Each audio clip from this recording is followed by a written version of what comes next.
দর্শক দেখেন জাদুকরেরা আপনার মানুষকে কিভাবে বোকা বানায়।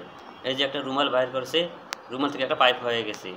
দেখেন সেইটা কেমন করে হয়ে গেছে, যে এই যে একটা পরের ভিডিওতে আপনারা দেখেন এই যে একটা রুমাল থেকে একটা পাইপ হয়ে গেছে।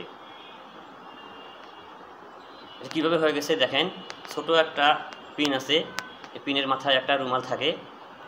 দেখা গেছে যে এইটা আপনার হাতের মধ্যে থাকে এবং এটা পাইপের মধ্যে থাকে। দেখেন এটা ছোট করতেছে কিভাবে, ছোট করার পর দেখেন এই যে রুমালটা বাইর হয়ে যাবে।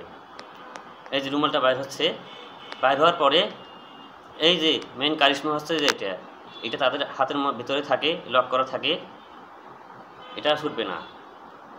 এটা দেখেন এই যে পকেট থেকে বাইর করবে, এই যে পকেটের ভিতরে হাত ঢুকালো, আপনাদেরকে বুঝতে দেবে না, ওটা কিন্তু আপনাদের হাতের মধ্যে থাকে।